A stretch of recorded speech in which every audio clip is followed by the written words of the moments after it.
Alright, so if you're wondering what this is a note block video. This is a design that Fundy came up with on the Dream SMP.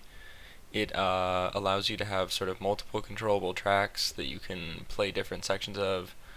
And I spent the past week or so kind of just like watching stream clips and highlights trying to figure out how he had set it up, and eventually I kind of figured it out. Um, I kind of had to play everything by ear, and I think I got it lined up right. But um, it's always subject to change. I haven't actually figured out the baseline yet. Um, but I really wanted to make this video because I just thought it was really cool, and it's such an interesting setup that just super excited to show you guys more in detail, because I know I struggled a lot just like trying to figure it out, but now that it's figured out, it makes so much sense. So this is just going to go through and look at exactly how it works, kind of break it down a little bit, and then also just let you hear it.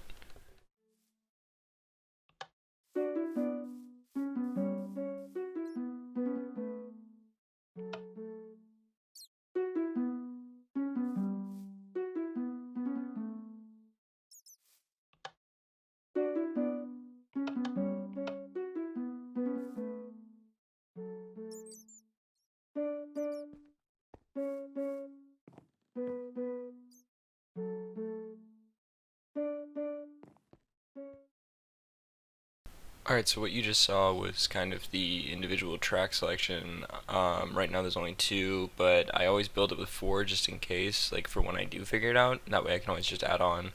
I'm sure you could go for more tracks. It would just require more elaborate redstone going underneath existing redstone. But this really, in my opinion, opens up a lot of opportunity for interesting like song setups and stuff. And I don't know if this has been done before, but I just really thought it was cool enough to share.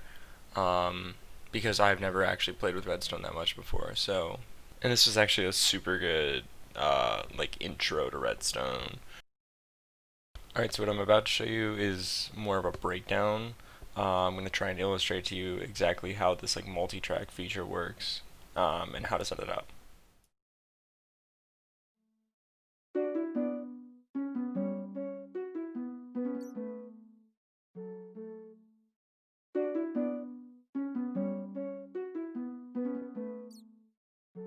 So I'm just going to briefly try and go through this. So at the bottom there's a loop that starts with a comparator. The comparator will pass power around the repeaters in this circular shape, or I guess more rectangular shape.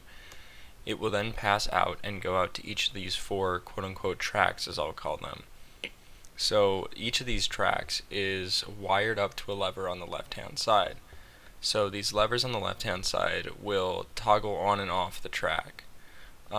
So what you can see is that when it's toggled off, the power will not pass through to the next redstone torch, which will not activate the path. Now, the wiring underneath can get a little tricky. See, because you have to link the first lever to the first set of redstone torches. Now, this can be a little confusing because the first one just goes normally, the second one might have to curve around. It's really something you have to play with, but essentially you have to line them up from the lever to its corresponding block in somewhat of a straight line, or at least allude to it being a straight line if it's hidden underground. This way it's just easier for you to reference when you're actually trying to flick the levers. So I had to build this thing again. So I figured let's do it in survival. On our friend's server that we've been playing on for a month or two now, I decided let's just grind out the materials and let's build it. And ultimately, here's that final result, with a little bit of a base to it too.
Alright, I really hope you guys did enjoy this one. I had so much fun making this and building this.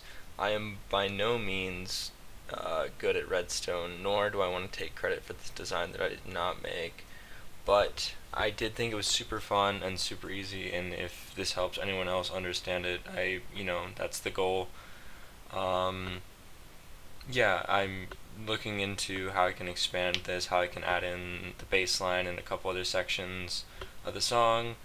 But overall, this is just kind of the main sort of beat that everyone knows, especially if you're a viewer of someone like Tommy Ennett who plays this song nonstop. Um, but yeah, I'll leave you with a little taste of the real one, and I'll see you guys in the next one. Peace.